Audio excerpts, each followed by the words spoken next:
Wow. Just wow, Fujitora. You really are a frickin' monster. He lifted up almost the entire city of Dressrosa above his head with his devil fruit power, people. And it looked even bigger than Pika from perspective, alright?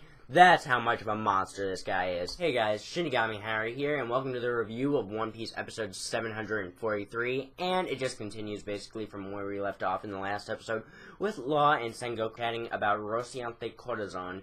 And I have to say, it's a nice thing to see. I like seeing Sengoku be emotional and talk about his past. The most we saw of this character in the past was just him being angry and joking around with Garp. Because an example of that is him talking to Garp saying, "If you weren't a war hero, you'd be in prison." So, yeah, there's that. However, I would like to see more Navy pasts, more Navy members' pasts. I mean, I don't really care much about Cortisone. Sure, this clip was fine with him crying over Cortisone and such. I like to see characters like Fujitora's past. I mean, we know Fujitora clawed his eyes out because he saw something. He didn't like what he saw in the world, so he just decided to make himself blind. I'd like to know what he saw. Plus, in the future, he may join Luffy as a potential ally in the final war arc if he does not side with the Marines or anything. Because we all know this, Fujitora is not an asshole. He is a good person. He potentially will help Luffy.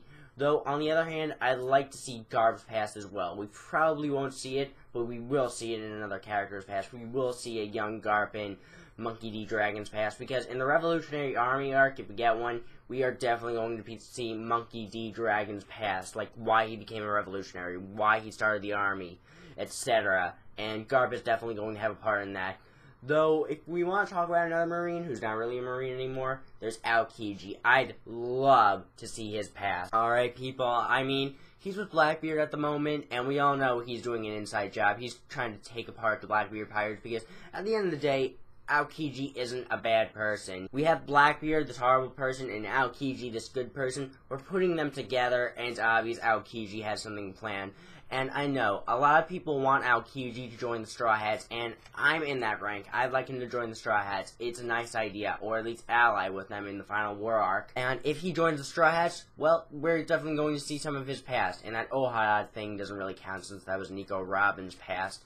But in any case, some people are probably wondering why Sengoku was hanging out with that gorilla, and to be honest, I think that's because it reminded him of Garp, because at the end of the day, Garp kind of looks like a gorilla. If you look at his torso, his arms, he kind of looks like a gorilla. Though, then again, that might just be in my mind because of the whole Monkey D part. Though, after this whole conversation, we learned that Sengoku knows about the D's, he's just hiding something.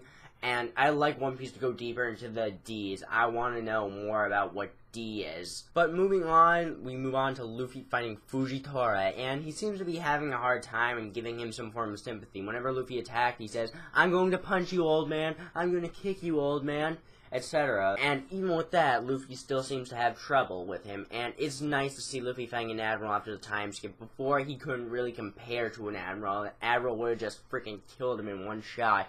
But now, he's actually able to fight against an admiral, but he's still losing. Though he did not use Gear Fourth, we can't really measure what Gear Fourth would be against an admiral, but still, it makes you think, if Fujitora is this strong, this regular admiral is this strong against Luffy, how strong is Akainu? Because at the end of the day, Akainu is now the fleet admiral, he's obviously trained, he fought Aokiji, he's obviously much stronger, so when Luffy fights this guy, he's going to have a lot of trouble, and I want to see Akainu get his ass kicked, alright? He's just a character I hate so much. He killed Ace, he killed the innocent people on Ohara, and he probably did some other things we don't know. In fact, I think he wasn't into justice in the beginning. I thought he was like some kind of criminal, because if you Google search Akainu as a child, he looks like this kid mugger. He's like holding the knife and has that death look in his face. However, back to Fujitora, I rather Zoro would have fought this guy. I don't know why. I think it's because they both use swords, but it also might be because of the fact of that wake up intro. You know, you remember the 18th anniversary one, the one where they were in those outfits, and it was like Zoro fighting Fujitora, Sanji fighting Kizaru, and Luffy fighting Akainu. And I believe that's some form of foreshadowing for the future, because in the final war arc, Zoro may fight Fujitora if Fujitora is an ally with the Straw Hats. Sanji will fight Kizaru, and Luffy will fight Green Bull, or he will fight Akainu. But still, at the end of the day, I gotta give this episode like a 9 out of 10. We saw so much Fujitora. I love the character. I love his abilities. We saw Luffy kind of struggling. We saw Trafalgar Lawn and Goku talking. It was just a great episode. Though, let me know what you guys thought in the comment section below. Jade, good luck. I'm Harrison the Shinigami, and remember, stay cool, watch anime, read manga, and I'll see you guys later.